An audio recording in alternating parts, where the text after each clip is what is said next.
नमस्कार दोस्तों, जैसा कि आप सब जानते हैं कि इस समय नवरात्रि का पावन पर्व चल रहा है। 9 दिनों तक चलने वाले नवरात्रि के पावन पर्व में माता रानी के भक्त पूरी श्रद्धा भाव से माता रानी की सेवा में लगे रहते हैं। वह माता अपने भक्तों को असीम आशीर्वाद देती हैं और उनकी सभी मनोकामनाएं भी पूर्ण करती हैं। तो दोस्तों, नवरात्रि में इच्छा पूर्ति के लिए लोग तरह तरह के उपाय और टोटके इन 9 दिनों में करते हैं, जो बहुत ही असरदार होते हैं। इन उपायों को करने से माँ भवानी की विशेष कृपा भी हमें मिलती है। इनमें लौंग से जुड़े कुछ उपाय बेहद ही लाभदायक माने जाते हैं। छोटी सी लौंग न सिर्फ सेहत के लिए फ़ायदेमंद है, बल्कि इसके ज्योतिष उपाय भी किए जाते हैं।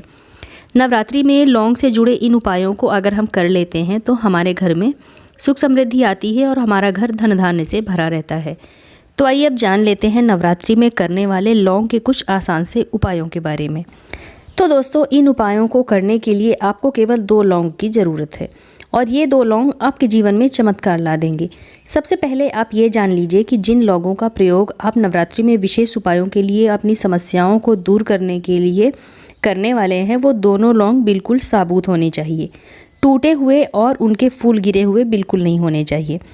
अगर आप आर्थिक स्थिति आपकी ठीक नहीं है, धन की समस्या आपको परेशान कर रही है, तो आपको क्या करना है कि रोज़ शाम के समय दुर्गा जी की आरती करें और जब आप थाल में कपूर जलाएं तो उसमें जलती हुई अग्नि में 2 लौंग जो बिना टूटे हुए हों वो आप डाल दीजिए और लौंग और कपूर से रोज़ माँ दुर्गा की आरती पूरे 9 दिनों तक आप करें। और आरती करने के बाद आप माता से प्रार्थना करें कि हे माँ, हमारी धन संबंधी समस्याएं आप दूर कीजिए।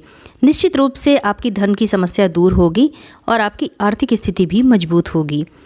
राहु केतु के अशुभ प्रभाव को कम करने के लिए नवरात्रि सबसे अच्छा समय माना जाता है।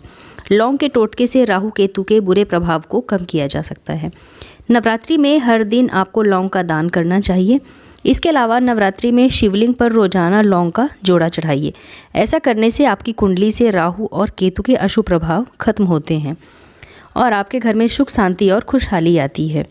अगर आपके घर में हमेशा कलेश रहता है, कलह होती रहती है, तो आप एक पीले रंग का कपड़ा लीजिए और उस कपड़े में लौंग का एक जोड़ा यानी कि 2 लौंग बांधकर इसे घर के किसी कोने में आप टांग दीजिए।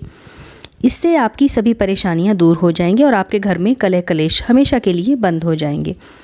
लौंग के इस जोड़े को तिजोरी के पास रखने से धन संबंधी समस्या खत्म होती है और घर में पैसों की कमी कभी नहीं होती है और आपका घर हमेशा धन धान्य से भरा रहता है। 3 लौंग को कपड़े में बांधकर माँ दुर्गा के किसी मंदिर में दान करने से आपके दाम्पत्य जीवन में अगर कोई परेशानी चल रही है तो वो दूर हो जाती है और पति पत्नी का आपसी प्रेम भी बढ़ता है। दोस्तों, अगर लाख मेहनत करने के बाद भी आपका कोई काम पूरा नहीं हो पा रहा है या फिर आपको सफलता नहीं मिल पा रही है, तो नवरात्रि के 9 दिनों में हनुमान जी की मूर्ति के सामने चमेली के तेल का दीपक जलाइए और इस दीपक में 2 लौंग डाल दीजिए। इसके बाद हनुमान चालीसा और दुर्गा चालीसा का पाठ करने से आपके सभी रुके हुए काम पूरे होने लगते हैं। अगर आप अपने घर में आर्थिक तंगी से परेशान हैं तो माता रानी को नवरात्रि के 9 दिनों में गुलाब के फूलों के साथ 2 लौंग भी पूजा में अर्पित कीजिए। इसके अलावा एक लाल रंग के कपड़े में 5 लौंग और 5 कौड़ियों को एक साथ बांधकर तिजोरी में या फिर अलमारी में रख दीजिए।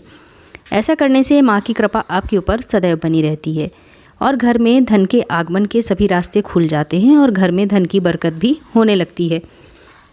अगर आप किसी प्रतियोगी परीक्षा में बैठने जा रहे हैं या फिर किसी नौकरी की तलाश में हैं या फिर किसी इंटरव्यू के लिए अगर आप जा रहे हैं और अगर आप चाहते हैं कि आप इस बार सफल होकर आएँ, तो इसके लिए आपको 1 लौंग जलते हुए कपूर में डाल देना है। जब उस लौंग की राख बन जाए, जब वो पूरी तरह से जल जाए, तब उस राख को अपने कंठ पर और अपने मस्तक पर तिलक कर लीजिए। इसके बाद आप जिस कार्य में सफलता पाना चाहते हैं उस कार्य के लिए आप घर से निकलिए। निश्चित रूप से आपको सफलता प्राप्त होगी और आपका काम बन जाएगा। तो फ्रेंड्स, ये हैं लौंग के कुछ चमत्कारी उपाय जिन्हें अगर आप इस नवरात्रि में करते हैं तो आपको फ़ायदा ज़रूर होता है। तो आप इस नवरात्रि में एक बार इन उपायों को ज़रूर आजमाइए और आप देखेंगे कि आपको 100% लाभ प्राप्त हुआ है। तो माता रानी आपकी सभी मनोकामनाएं पूर्ण करें, आप सदैव हंसते मुस्कुराते रहें। इसी कामना के साथ आज के इस वीडियो को यहीं पर एंड करते हैं और मिलते हैं अपने नेक्स्ट वीडियो में। उससे पहले अगर आप लोगों को मेरा ये वीडियो पसंद आया हो तो इसे लाइक कीजिए, अपने फ्रेंड्स एंड फैमिली के साथ शेयर कीजिए और अगर आप मेरे इस चैनल पर नए हैं तो प्लीज़ चैनल को सब्सक्राइब ज़रूर कर लीजिएगा। तब तक के लिए नमस्कार।